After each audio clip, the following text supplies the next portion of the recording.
the sharing of biased and False news has become all too common on social media. More alarming, some media outlets publish things that simply aren't true without checking facts first. Unfortunately, some members of the media use their platforms to push their own personal bias and agenda to control exactly what people think. And this is extremely dangerous to our democracy. This is extremely dangerous to our democracy.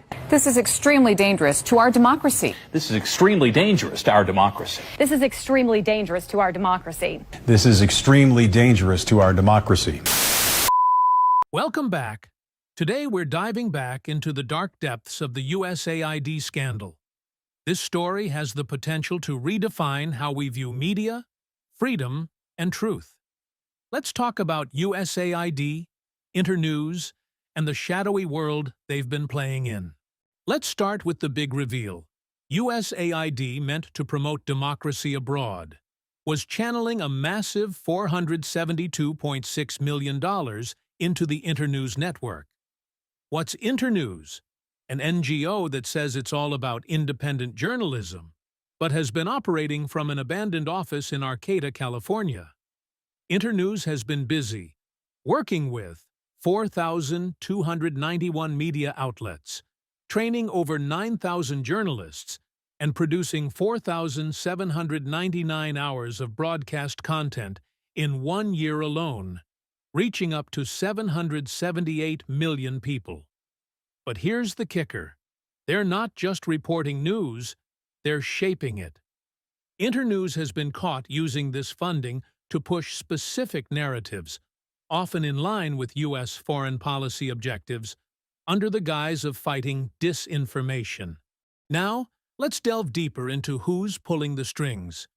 George Soros, through his Open Society foundations, has a history of influencing media landscapes.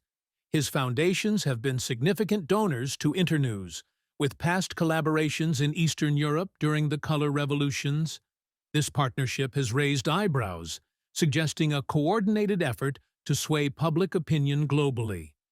The involvement of Soros isn't new, but the scale of influence, especially when backed by taxpayer dollars from USAID, is alarming. This isn't just about supporting journalism, it's about controlling the narrative.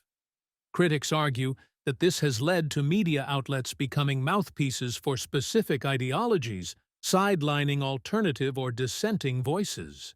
Moving on to the mechanics of censorship, Internews has advocated for something called advertiser exclusion lists.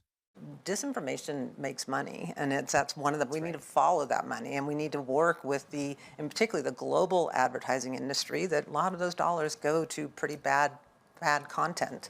And so you can work really hard on exclusion lists or inclusion lists to sort of really try to focus ad dollars and challenge the global advertising industry all around the world to focus their ad dollars towards the good news and information, the accurate and relevant news and information.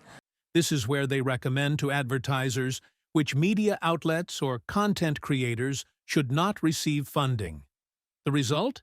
A financial chokehold that can force media outlets to either conform or collapse. This strategy has been particularly effective in creating what's known as media blackouts. Tech companies, influenced by these lists, have been known to demonetize or shadow ban content that doesn't align with certain narratives. This isn't just about misinformation, it's about controlling the information landscape entirely. The Department of Government Efficiency, aiming to dismantle such bureaucratic overreaches, has recently dismantled much of the funding for these types of narrative-driving entities. Head of the Department of Efficiency, Elon Musk has been a vocal critic of this type of censorship, especially given his experience with X, where he's pushed back against advertiser boycotts to preserve a platform for free speech. Musk's fight isn't just for one platform, it's for the open internet where ideas, even the most unconventional, can find their audience without gatekeepers. His involvement in exposing and challenging these practices has made him a central figure in this battle for information freedom. So, where does this leave us? It's crucial we stay informed, question the narratives, and support platforms that champion free speech. The USAID and Internews story aren't just a scandal. It's a wake-up call on how easily our information can be manipulated. If there's one thing we've learned from Musk and Doge, it's that together we can turn the tides of information. Keep watching, keep questioning, and let's keep the internet weird and free.